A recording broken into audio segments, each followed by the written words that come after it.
오늘 역대하 5장은 다윗 왕이 준비한 모든 성전 건축 재료들을 가지고 솔로몬 왕이 성전을 짓고 성전 안에 들어가서 하나님을 예배하고 제사하고 또 하나님 임재가 나타나는 그런 장면을 그리고 있습니다. 오늘 1절부터 보면 다윗 왕이 준비한 모든 성전 건축 재료들을 쓰고 남은 게 있었대요. 그만큼 많았다는 거죠. 그것을 저장했다고 하고 성전 내부는 온통 금으로 다 찬란하게 빛나게 만들어서 하나님의 영광을 드러내고 성전 외부에는 온통 노수로 만들어서 성전 기구들이 모두 성전의 위엄을 드러내고 드디어 다윗성에 있었던 법궤를 성전에 옮겼습니다. 그리고 솔로몬은 고위 관료들을 다 불러 모아서 법궤 앞에서 엄청난 제물들을 셀 수 없는 제물들을 바쳤다고 합니다. 제가 가지고 있는 성경에 보면 소를 잡는 장면을 그림으로 그려놨는데요. 소 하나를 위해서 3명이 잡고 칼질을 하고 거기에 피를 받아내고 막 이런 어떤 일들을 했네요. 수 없는 제물을 잡았다고 하면 이 일이 반복됐을 것이고 짐승들이 죽어가고 피 흘림이 막 피가 온통 튀기고 그런 일을 계속 반복하면서 하나님께 얼마의 제물을 바치면 하나님 그분의 영광에 도달할 수 있을까요? 성가대가 하나님의 영광을 노래하고 찬양하고 성전에 구름이 가득했다 이렇게 말하죠. 그래서 제사장들이 움직일 수 없을 정도로 캄캄했다. 이것은 시내산에 하나님의 임재가 나타날 때 모세가 하나님 만날 때 구름이 시내산에 임했던 그 장면을 연상하게 합니다. 백성들은 이제 구경할 거 아니에요. 이 상황들, 그렇죠? 성전이 봉헌되는 상황에서 법궤가 안치되고 성전에 구름이 가득해서 하나님의 임재가 나타난 것을 몸으로 눈으로 확인하고 나서 백성들은 머리 숙여 경배하고 하나님께서 이 땅 가운데 임재해 주시고 이스라엘 백성들과 함께하고 계시다는 임마누엘의 은혜를 보여주신 것에 대해서 백성들이 감격하고 감동했을 것입니다. 또한 무서웠을 것입니다. 그렇죠? 지금 여기에도 만약에 안개가 막 가득 해가지고 앞을 볼 수 없을 정도로 캄캄하게 갑작스러운 상황이 발생하면 모두들 두려운 마음이 먼저 들 거예요. 그렇죠? 저는 이렇게 하나님의 성전의 영광, 하나님의 임재의 본문을 묵상하는 그날에 목요일 날이었는데 마가복음 11장을 묵상했어요. 공교롭게도 그날 성전에 들어가셔서 예수님이 성전을 뒤엎어버리시는, 성전을 청소하는 장면을 보게 됐어요. 아주 대비되고 있잖아요. 마가복음으로 한번 가볼까요? 11장. 마가복음 11장을 보면 1절부터 11절까지는 예수님 어린 아기를 타시고 예루살렘에 입성하시는 장면입니다. 이 장면도 묵상해 보니까 폼이 안 나요. 폼이. 아직 한 번도 타지 않은 어린 아기 새끼를 가져오라고 했는데 사실 이 장면은 예수님이 이스라엘의 왕으로서 개선하시는, 그래서 예루살렘 성에 들어가시는 의식을 행하는 건데 보기에는 마음에 안 들어요. 백마를 탄 것도 아니고 정말 얼마나 그 어린 나귀가 틈실했는지 몰라도 성인 30 넘어간 남자를 태웠다면 걷기조차 힘든 나귀가 아니었을까요? 그래서 예전에 목사님이 티코 타고 오신 예수님 뭐 이런 얘기를 했던 것 같아요. 정말 볼품없는, 이 볼품없단 말을 왜 했냐면 그 예수님이 왕이시라고 생각하고 환호하는 그 무리들이 뭔가 안 맞는 느낌, 뭔가 우리의 기대대로 뭔가 멋지게 휘황찬란한 옷을 입고 백마를 타고 들어오셨으면 좋겠는데 이상하게 찌그러진 나귀, 어린 나귀, 한 번도 타보지 않은 나귀를 타시고 들어오시는 거예요. 그런데도 사람들은 거기다가 막 옷을 깔고 옷 다 벗어가지고 옷을 깔고 길바닥에 제자들이 그 옷을 그 나귀 위에다가 올리고 왕대접을 하는 거죠. 왕대접을. 그래 뭐 나귀를 타더라도 왕이시니까 옷 벗어서 다 깔았습니다. 이 장면은 우리에게 상징적이죠. 예수님이 어떤 분이신지를 드러내 주십니다. 우리가 기대하는 그분이 아니에요. 우리가 소망하는 그분이 아니에요. 예수님이 그거를 구체적으로 보여주고 계신데 사람들은 저게 중요한 게 아니야. 저분이 어쨌든 정권만 잡아서 로마 정부를 뒤로 하고 강력한 이스라엘을 세우기만 하면 돼. 자신들의 욕구만 충족되면 되는 거죠. 12절부터 14절까지는 잎이 무성했던 무화과 나무를 저주하셨습니다. 너는 왜 열매는 없고 잎만 무성하냐? 성경은 써 있어요. 때가 안 돼서 그런데도 예수님이 저주를 하셨습니다. 15절부터 19절까지 보면 예수님이 성전에 들어가셔서 상인들을 다 내쫓고 장사꾼들 상을 다 뒤엎어버리고 성전이 순식간에 난장판이 됐어요. 완전 깡패죠, 깡패. 작심하고 들어와가지고 다 뒤집어 버렸어요. 또 20절에서 26절을 보면 제자들이 다음 날이죠. 이튿날이 된 그 다음 날 무화과 나무를 보고 예수님이 어제 했던 저주를 떠올립니다. 예수님, 어제 말씀하신 이 무화과 나무가 말라버렸어요. 그랬더니 예수님이 제자들에게 아주 이해할 수 없는 말씀 한마디를 하셨어요. 그게 오늘 설교 제목입니다. 하나님을 믿어라. 따라해 보실까요? 하나님을 믿어라. 하나님을 믿어라. 뜬금없는 이야기죠. 누구에게 한 말이냐면 제자들한테 한 말입니다. 그리고 우리들에게도 하는 말이죠. 하나님 좀 믿어라. 하나님을 믿고 있느냐? 이게 뭔지 좀 묵상을 해봐야 될 것 같습니다. 그리고 해석이 돼야 되는데 그 다음 무슨 얘기가 나오냐면 기도 얘기가 나와요. 그러면서 믿고 구하면 받은 줄로 믿어라. 그러면 그대로 이루어질 것이다. 우리가 이 본문 딱 취해가지고 기도를 강조할 때 기도하면 받은 줄로 믿고 살아라. 확신 가운데 살아라. 이런 본문을 끌어당기긴 하는데 문맥으로 보면 이 기도하면 받은 줄로 믿으라는 말씀은 하나님을 믿으라 뒤에 나오고 무화과나무 저주 뒤에 나오며 성전 청소 뒤에 나오는 본문이에요. 성전 청소하고 무화과나무가 말라버린 거하고 하나님 믿는 거하고 기도하고 다 무슨 상관일까요? 그리고 27절로 넘어가면 제사장들이 예수님에게 성전을 난장판으로 만든 것에 대해서 항의하는 장면이 나옵니다. 도대체 당신이 무슨 권세로 이딴 짓을 하느냐라고 따지죠. 그때 예수님이 질문을 합니다. 그래 좋다. 내가 대답해 주겠는데 니들 먼저 내 질문에 답을 해주면 내가 답을 할게. 그러면서 세례 요한이 하나님께로부터 온 권세를 갖고 하겠니? 자기 권세로 하겠니? 그랬더니 성경에 써 있습니다. 하나님께로부터 하면 또 문제가 되고 또 자기 권세라고 말하기에도 문제가 되니까 아무 말도 하지 않았다. 이 말은 애둘러 말한 거죠. 뭘 말한 거예요? 나는 하늘로부터 오는 권세로 이 일을 하고 있다. 그 말이죠. 세례 요한을 너희들이 인정하고 있다면 나를 인정하지 않으면 안 된다는 것이죠. 하늘의 권세를 가지고 오셔서 하고 계세요. 저는 일주일 동안 하나님을 믿는다는 것에 대해서 생각해보는 한 주간이었습니다. 하나님을 믿는다는 게 뭘까? 여러분도 한번 생각해 보시면 좋겠습니다. 왜 예수님은 제자들에게 하나님을 믿어라.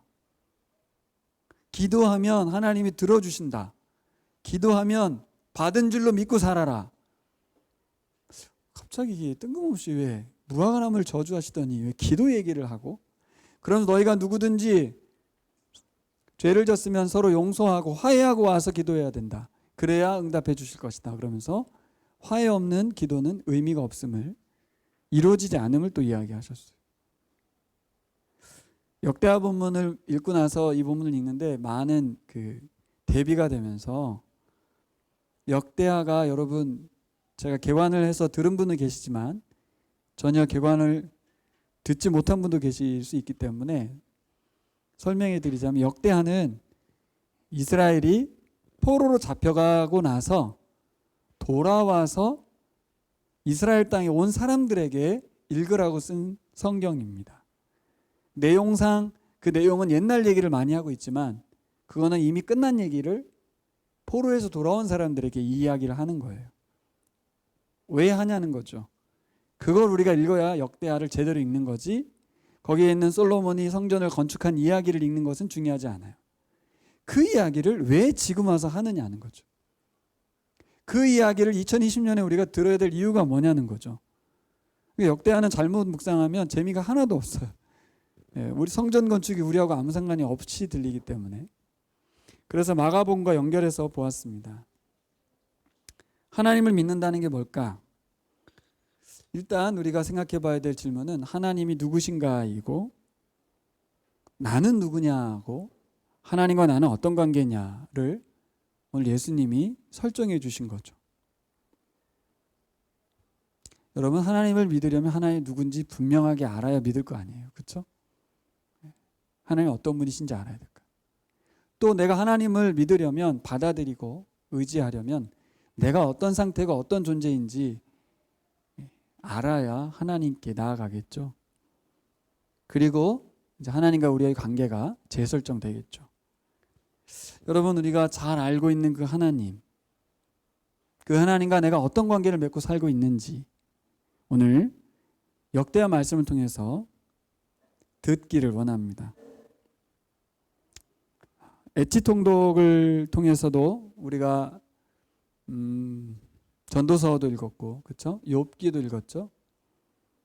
잠언도 읽으면서 좀 이렇게 연결되는 것이 있었어요.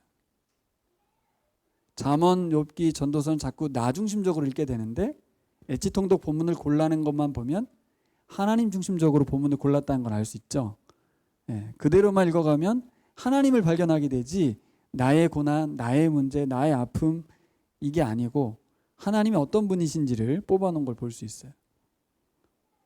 여러분, 성경을 읽으면서 우리는 하나님을 만나게 됩니다. 그리고 나를 만나게 되고 나의 상태를 만나게 됩니다. 그리고 하나님의 뜻을 발견하게 되죠. 여러분, 우리가 살다 보면 근본적인 것, 본질적인 것을 놓치기 십상입니다. 그럼 반대로 우리는 뭐 하기 십상이에요? 비본질적인 것, 허울뿐인 것, 헛된 것을 쫓아 살아가게 됩니다. 전도서에서 말하고 있죠.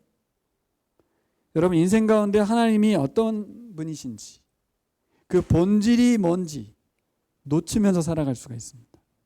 그러니까 제자들에게 본질을 놓친 그 제자들에게 하나님을 좀 믿으라는 거예요. 유대인들이 하나님을 안 믿으면 누가 믿어요? 제자들이 하나님을 안 믿는단 말이에요. 지금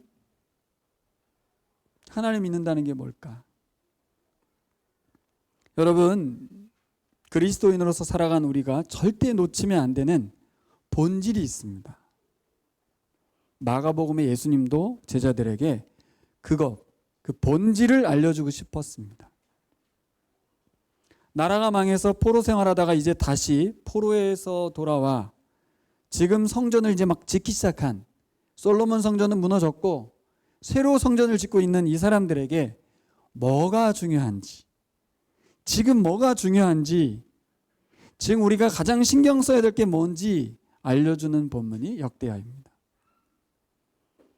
여러분, 우리의 삶의 방향과 초점이 심플해질 때 샬롬을 누릴 수 있는 줄 믿습니다. 오늘 말씀을 통해서 여러분, 본질, 그 심플한 삶의 방향을 잡으셔서 샬롬, 안식을 누리신 여러분 되기를 소망합니다. 자, 이제 우리가 먼저 생각해 봐야 될 건 뭐냐면, 마가복음 본문이 역대하 하나님의 영광의 구름이 빽빽하게 임했던 성전과 대비되고 있다는 거.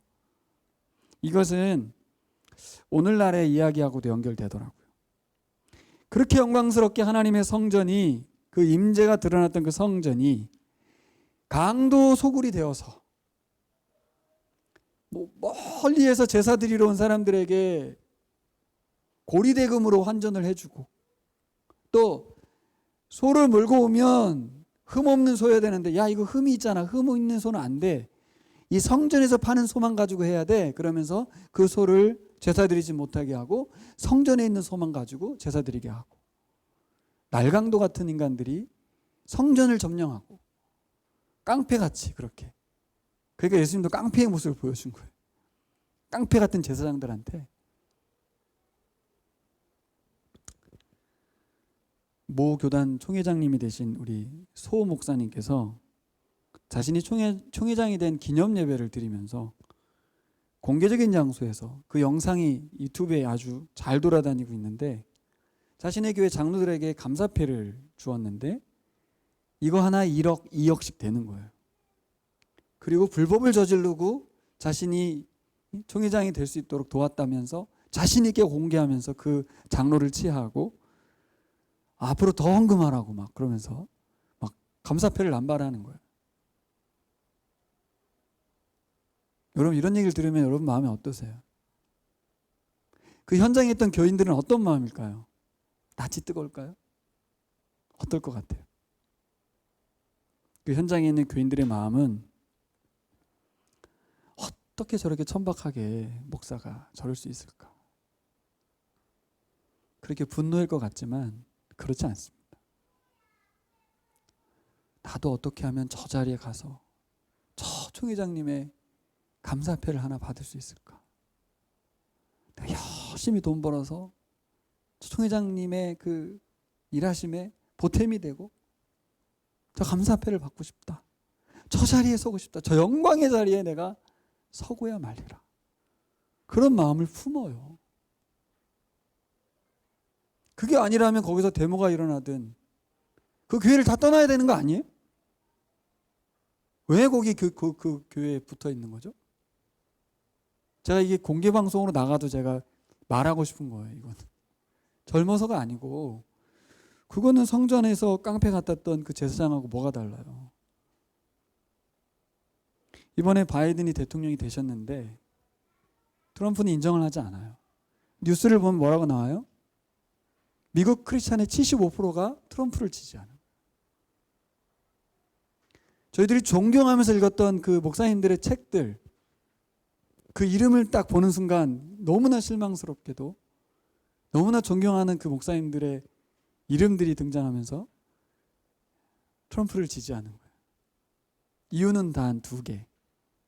낙태와 동성애를 트럼프가 기독교적으로 주장한다는 거죠. 바이든도 기독교인이에요.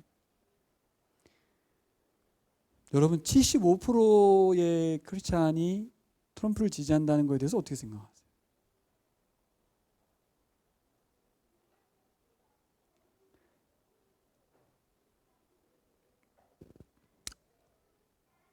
일단 우리가 목사님들을 탓하고 지도자 문제가 있긴 분명히 있습니다만 그 지도자를 만들어내는 건 또 우리들이에요. 그들을 지지하고 성원해주며 결국 트럼프를 선택한 건 미국 내 크리스찬들이잖아요.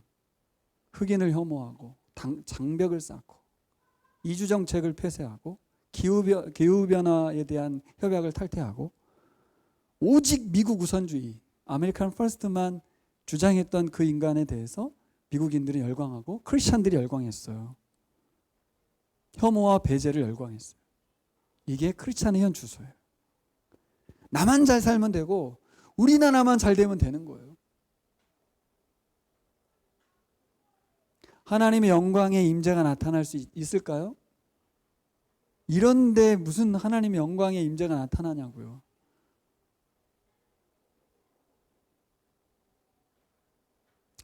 역대기를 쓰신 분이 이스라엘 백성들에게 하고 싶은 말이 있습니다. 솔로몬 쫓아 살다가 그렇게 살다가 망했다는 거예요. 이제 그만 비본질적인 거 내려놓고 하나님께서 보여주시는 본질에 충실하자는 거죠. 지난 역사를 돌아볼 때 하나님이 엄청나게 역사하셨다는 거예요. 이 나라를 위해서 그 솔로몬의 성전 이야기를 이제 추억하는 거죠. 모든 왕들이 인생 중에 자잘못이 있었지만 역대기의 기록은 뭐예요? 그 자잘못은 다 뒤로 하고 하나님의 은혜로 사용되었던 이야기들만 기록하고 있습니다. 이건 뭘 말해요? 그 왕들을 칭송하는 게 아니라 하나님은 우리를 포기하지 않았고 하나님은 역사 가운데 일하셨고 인간이 그렇게 부패하고 타락하고 자기들 마음대로 자기 배불리려고 살았지만 그래도 하나님은 약속을 지키시고 신실하시게 이 나라를 이끌어 왔다는 거예요. 가장 중요한 약속이 이루어졌죠. 포로로 잡혀갔는데 70년 만에 돌아왔잖아요. 어떻게 돌아와요? 어떻게? 정말 이상한 왕이 등장해서, 그렇죠? 바벨론을 무너뜨린 페르시아의 제국의 왕이 딱 등장하자마자 뭐부터 했어요? 포로로 잡혀와 있는 모든 사람들 고국으로 돌아가서 자기들 신을 섬겨라. 성전도 지어라. 물자도 대주고. 와, 기가 막히죠. 여러분, 그렇게 하고 페르시아는 역사에 사라집니다. 그리고 이스라엘은 건재하고요. 뭘로 설명할 거예요, 이거를? 근데 하나님은 약속하셨고 그 일을 이루셨어요. 이걸 어떻게 설명해요? 여러분, 하나님은 일하신다는 거죠. 그게 역대하가 하고 싶은 말이었어요. 그럼 본질에 집중해야 되죠. 뭐예요? 하나님께 집중해야죠. 그러니까 예수님 뭐라 그래요? 하나님 좀 믿어라. 니네 하나님은 어디 계시냐? 제자들에게 그걸 보여줬어요. 좀 센 발언이지만 제자들도 제사장들도 그 속에 탐욕이 있어요. 자신들이 바라는 그 나라가 회복되기를. 그래서 사도행전 시작이 뭐예요? 당신의 나라가 언제 이루어집니까? 라고 사도행전 가서도 그 말을 하잖아요. 그 예수님이 그 나라가 어떻게 되는 게 중요한 게 아니라 너희는 땅끝까지 복음을 전해라. 그렇게 말하잖아요. 이 장면이 저는 우리에게도 똑같다고 봐요. 내 인생 어떻게 되죠? 우리 가정 어떻게 되고 우리 새끼 어떻게 되고 이 대한민국이 어떻게 되죠? 하나님? 그게 참 비본질적인 거예요. 우리는 지난 금요일 날 본질에 충실하신 두 분을 봤죠. 개척 8년 차인데도 그 개척 상황에서도 이주민 선교 유학생들을 섬길 수 있다는 게 기적 같고 너무 신기하지 않습니까? 그 사모님이. 권사님도 중국 현지에 가서 각처를 돌아다니셨더만요. 그 유학생 친구의 집에 가서 친구가 되어주고, 그러면서도 사람인지라 기독교인 정체성에서 불상이 많은 거에 잘 수가 없었다는 그런 분이시기도 하잖아요. 우리 같으면 뭐 자지 뭐 그걸 못 잤지 싶지만 그런 분이기도 해요. 우리와 똑같은 분인데 어떤 분은 본질적인 삶을 살고 있고 어떤 분은 비본질적인 일에 힘쓰고 있는 거죠. 제자들이 그랬죠. 정신 좀 차려. 무화과나무 잎이 마르고 안 마르고 그게 뭐 이렇게 힘든 일이냐? 하나님 좀 믿어라. 여러분, 교회도 마찬가지입니다. 본질에 집중하라고 말씀하십니다. 본질. 건물도 화려한 예배 스타일도 많은 교인 숫자도 본질이 아니죠. 유창한 설교도 아니고 좋은 성경 공부도 아니고. 고린도전서 13장은 뭐라 그래요? 천사의 방언을 할지라도, 천사의 말을 할지라도 사랑이 없으면 아무것도 아니라고 하잖아요. 그렇죠? 본질적인 예수 그리스도의 사랑이 없는 교회는 아무것도 아니라고 말하죠. 그런 본질이 뭘까요? 5장 10절을 같이 읽겠습니다.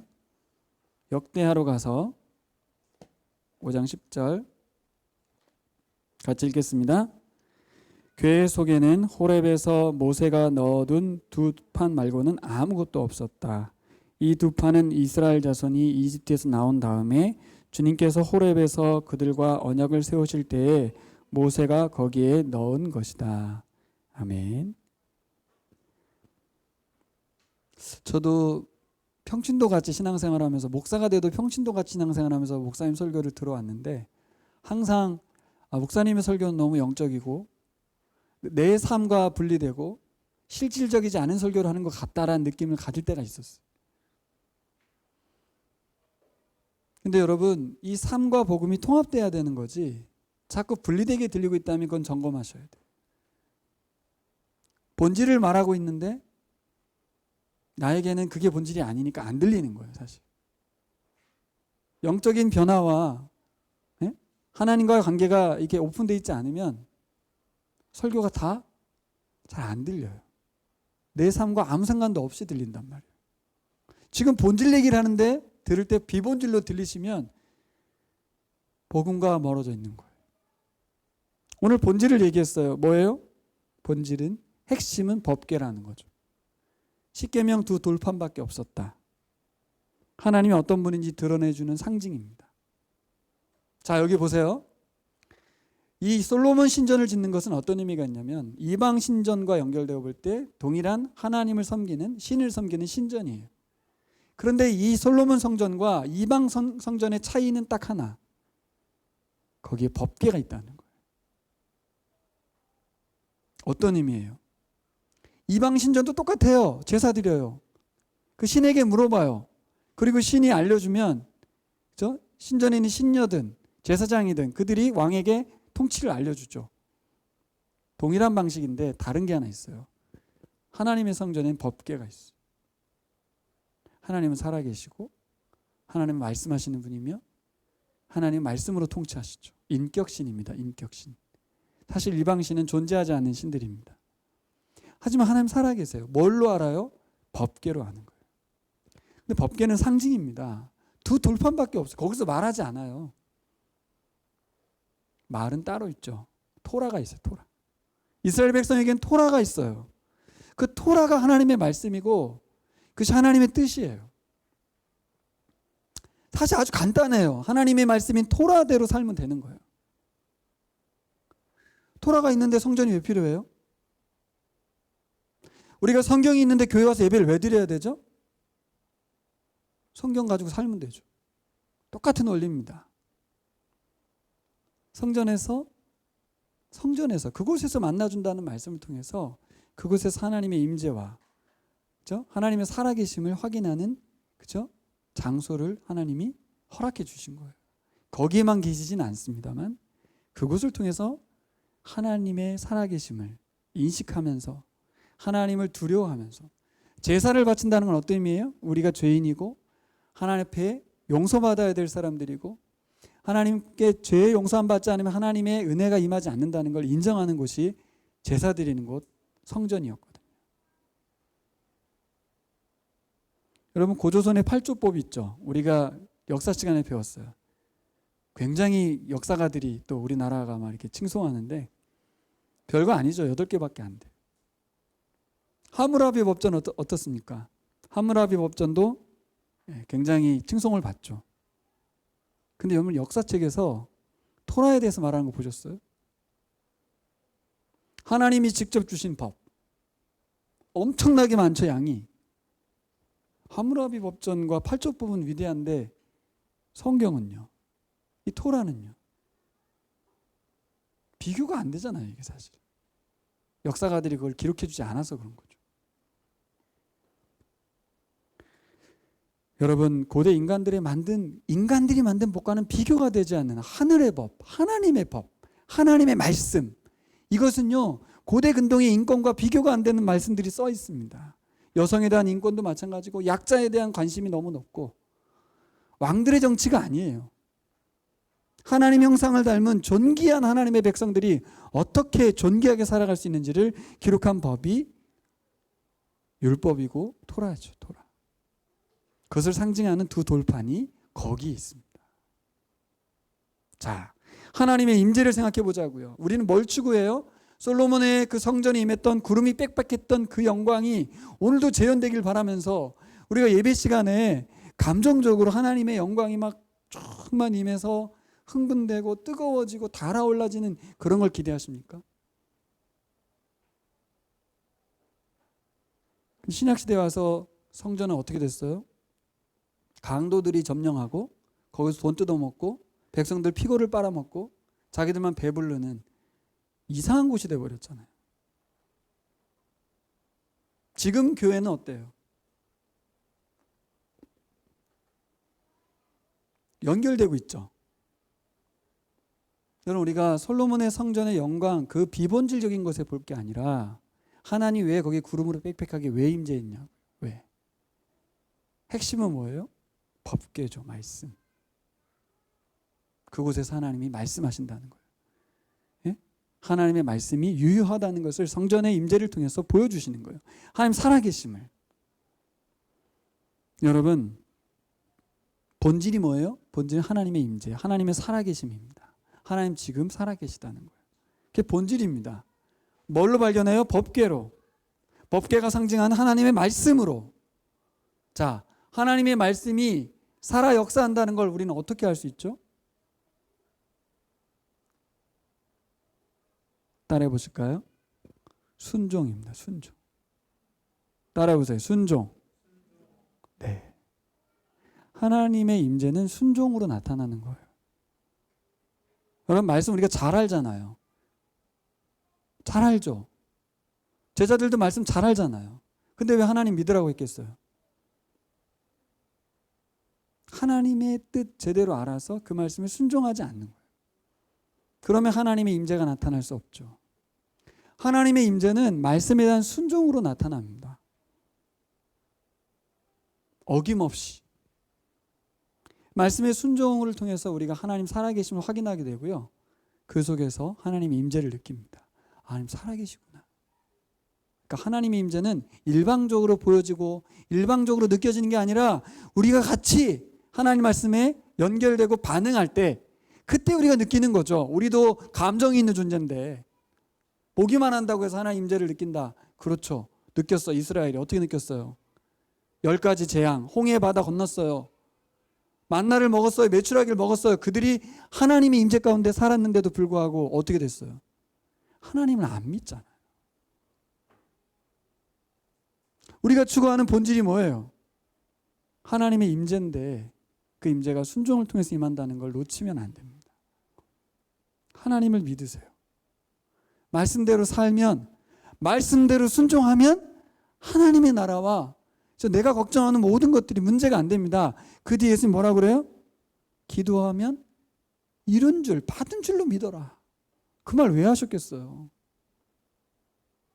그 나라를 하나님이 세우러 오셨다는 거죠. 할렐루야. 그 나라를 예수 그리스도를 통해서 이루러 오셨다는 거예요.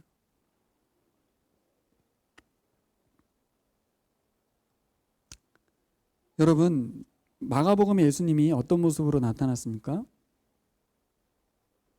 권위가 느껴졌어요. 권세가 나왔습니다. 누구도 예수님 앞에 항의하지 못해요. 예수님 막 뒤집을 때 그때는 아무도 거기 가서 말리지도 못하고 다음날 와서 말하잖아요. 왜요? 그분에게는 하늘의 권세가 느껴지기 때문에 누구도 막을 수가 없었어요. 상식적으로 생각하면 가서 이게 뭐 하는 짓이야! 뭐 이래야 되지만 예수님이 성전을 뒤엎으실 때 아무도 나서지 못했다. 왜 그래요? 하늘로부터는 권세 앞에 눌리는 거죠. 마가복음 11장 17절에 예수님이 이렇게 말했습니다. 내 집은 만민이 기도하는 집이라 불릴 것이다. 핵심이죠. 만민은 이방인을 포함하는 이 땅에 존재하는 모든 나라 사람들을 다 말하는 거예요. 이제 한국인, 미국인, 중국인 이런 걸 이제 지워야 돼. 이제.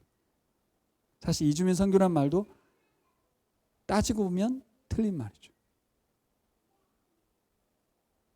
만민이 기도하는 집이었으면 하는 하나님의 계획을 수포로 돌아가게 만든 이스라엘. 자기들만의 세상을 만들어버린 사람들. 예수님 뭐라고 그래요? 내 집이다, 내 집. 응? 하나님 집. 자기 집에 오신 거예요. 왔더니 누가 점령하고 있어요? 이상한 인간들이 점령하고 있잖아요. 그래서 다 나가라고. 다 꺼지라고. 청소하고. 하나님께서 계획하셨던 그 집을 새롭게 하러 이 땅에 오셨습니다. 그래서 무화과나무 비유는 뭐예요?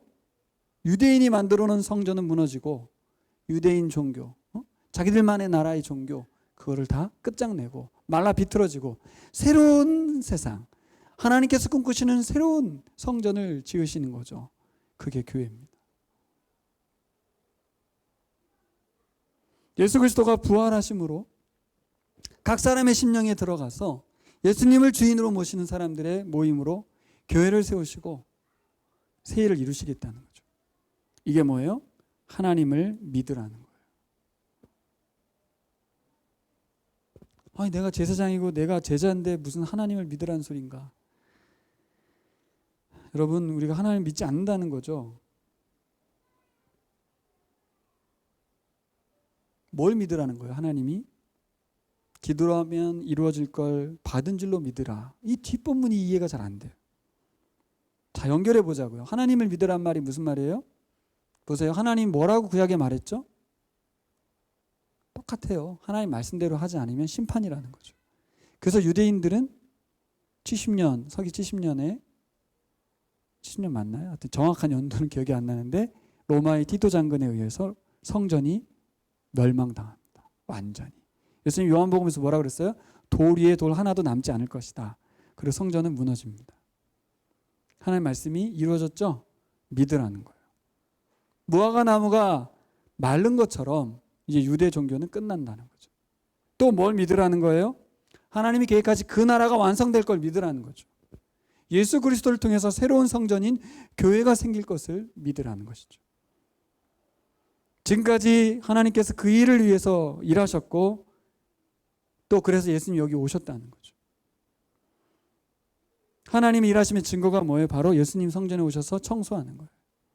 뒤집어 엎어버리시는 거예요. 하늘로부터 온 권세를 가신 예수님께서 본질을 회복하러 오셨다는 거죠.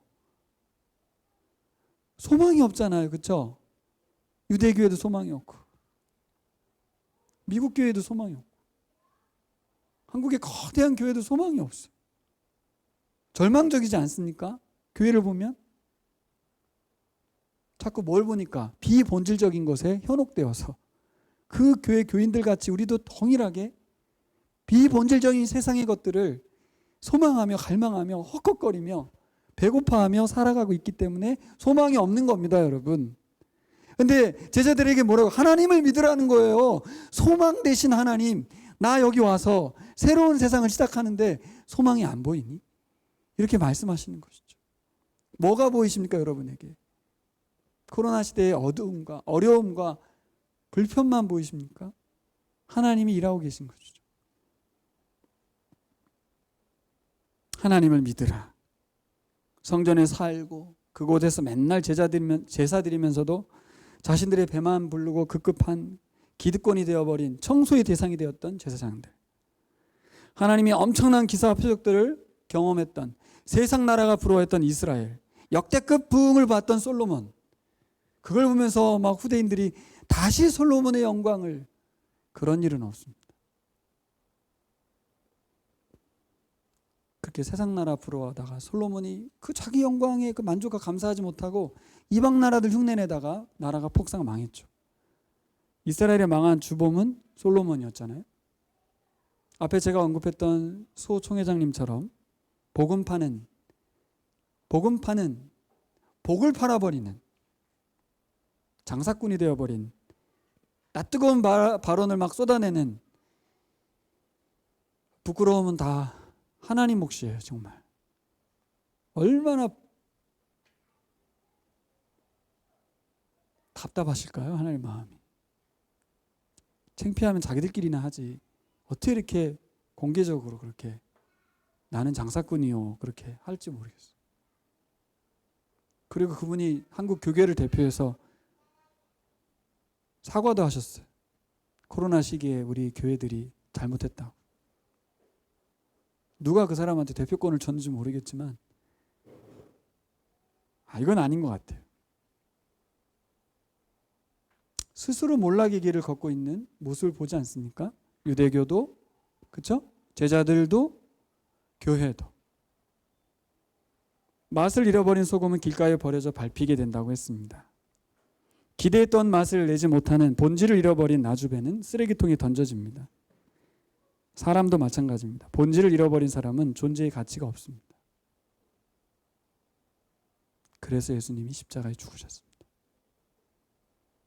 여러분 스스로에게 자학을 하고 내가 왜 이렇게 사나 이렇게 하려고 설교를 준비한 게 아니라 그래서 우리가 대역죄인인 거고 그래서 예수님께서 십자가에 죽으셨다고요. 이제 끝장을 내셔야죠. 더 이상 세상 바라고 갈망하면서 살지 않고 그 아담의 후손으로서 나는 예수님 안에서 죽고 새로운 세상 만들고 새로운 사람 만들러 이 땅에 주님이 오신 줄 믿습니다. 여러분 본질을 추구하셔야죠. 본질 대신 예수님이 우리와 하나 되어서 계시다면 우리 교회가 그런 본질을 추구하는 교회라고 한다면 본질을 추구하셔야죠. 각 사람이 오셔서 주님이 본질을 추구하신다면 뭘 추구하시겠어요? 적당히 타협하고 이 세상에서 요구하는 가치를 실현내셨습니까? 그렇지 않죠. 청소를 해버리잖아요. 그냥. 본질은 뭡니까? 본질은 뭡니까? 하나님의 말씀이 본질이죠. 그 말씀하시는 바는 뭐예요? 그 말씀 읽다 보면 그 말씀하시는 바가 손가락이 어디를 가르치고 있어요? 선교를 가르치고 있어요. 선교.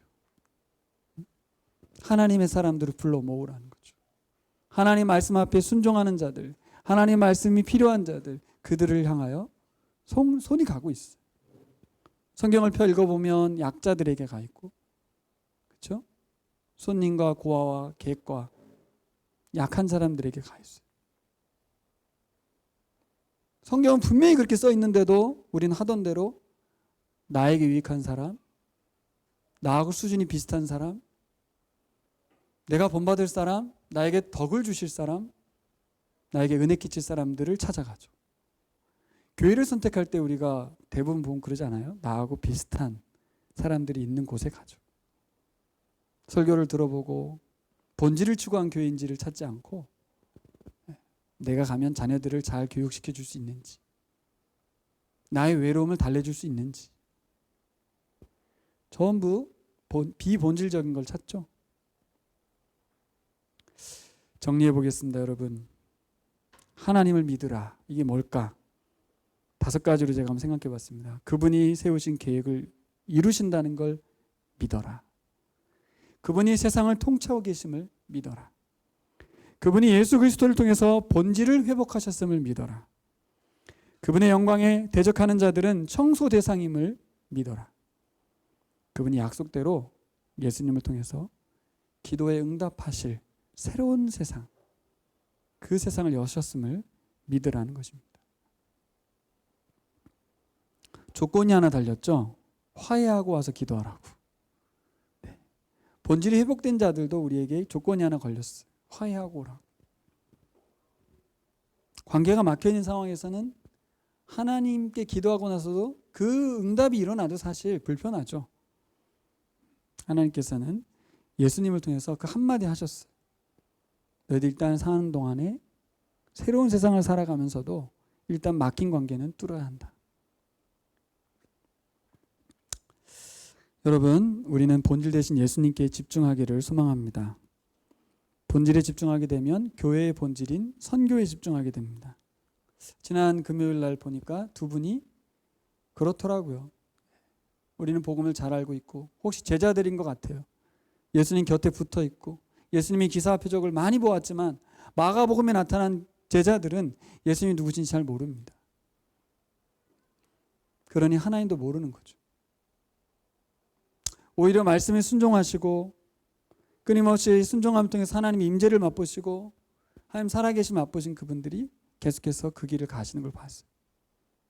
목사로서 미안한 마음이 들었던 게 목사님께 만나달라고 요청을 했는데 그 친구의 어머니를 만나지 않았다는 그 목사님 이야기를 하는데 저 같으면 그 다음부터 안 했을 것 같아요. 교회도 안 도와주고 목사님이 뭐 저런 식으로 하는데 뭐 내가 무슨 소용인가 하면서 저는 안 했을 것 같아요. 너무 상처가 되잖아요. 그렇죠? 난 이렇게 하는데 이게 뭐야, 안 도와주고 교회가 뭐야 막 비난하고 이럴 수 있잖아요. 아유, 정말 어떻게 이렇게 하시지? 여러분, 우리 그렇잖아요. 열심히 하다 보면 실족되고 실망하고 낙심될 때 있잖아요. 왜 도와주지 않지? 왜 저렇게 비본질적으로 살지? 그리고 저 사람은 목사인데 왜 저렇게 살지? 나는 뭐지? 내가 왜 뭐 하자고 이렇게 헌신하고 있지? 이런 회의감 몰려오거든요. 여러분, 흉내도 못 낼 것 같은 그런 이야기들 우리가 들었습니다. 천천히 출발하시면 될 것 같습니다. 2가지. 첫 번째, 본질인 말씀에, 그렇죠? 말씀에서 멀어지시면 안 됩니다. 말씀에 연결되시기 바랍니다. 요즘 주님께서 어떤 말씀을 주고 계신가요?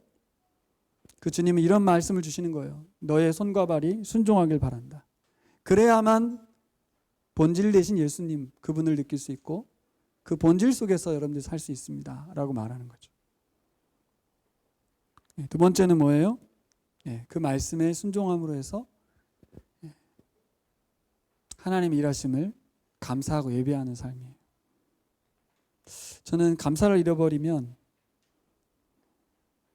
사역을 놓칠 거라고 생각해요.